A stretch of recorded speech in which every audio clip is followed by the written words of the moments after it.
یہ گیا کہ حضرت اس بات کی طرف رہنمائی کریں کہ شادیوں کے موقع پر لڑکی کی رخصتی کے وقت یہ صورت دیکھنے میں آتی ہے کہ لڑکی کے سر پر قرآن پاک اٹھا کر اسے قرآن کے سائے میں رخصت کیا جاتا ہے۔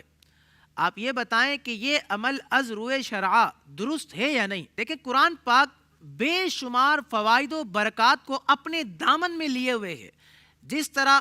قرآن پاک کا پڑھنا، یاد کرنا، سننا، اس پر عمل کرنا، اس میں غور و فکر کرنا حصول خیر و برکت کا سبب ہے، بالکل اسی طرح قرآن پاک کا اوراق پر مشتمل نسخہ بھی رحمت اور برکت کا سبب ہے۔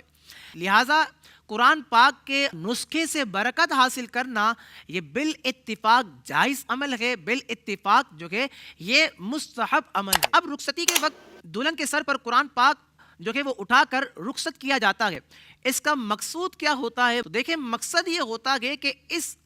عمل سے قرآن پاک کی برکت حاصل ہو جائے۔ لہٰذا اگر اس نیت سے جو کہ رخصتی کے وقت دلہن کے سر پر قرآن پاک رکھا گیا تو یہ عمل اس کا جائز ہے، بلکہ باعث ثواب ہے۔ مگر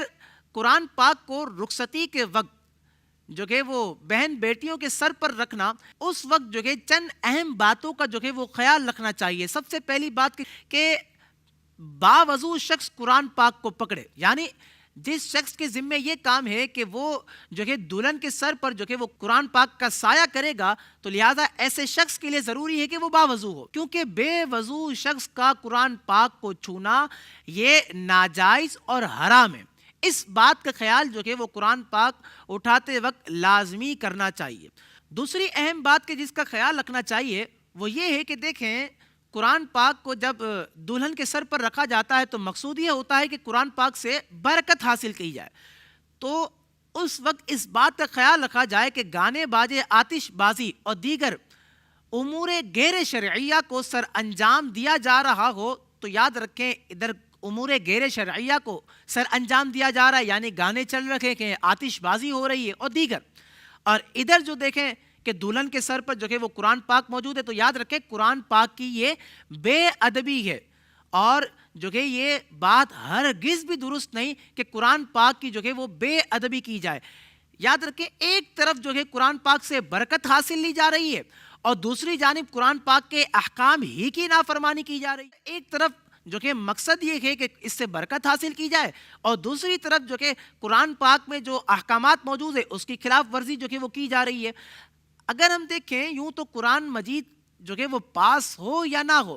ہر اعتبار سے ہم دیکھیں کہ دولہا اور دلہن کے گھر والوں کا، رشتہ داروں کے لیے یہ بات ضروری ہے کہ اپنے آپ کو ہر قسم کے گناہوں سے بچائیں۔ مگر جب قرآن موجود ہے تو قرآن پاک چونکہ لاریب کتاب ہے، عظیم کتاب ہے، قرآن جیسی عظیم کتاب جو کہ وہ پاس ہو تو اس کی اہمیت کو پیش نظر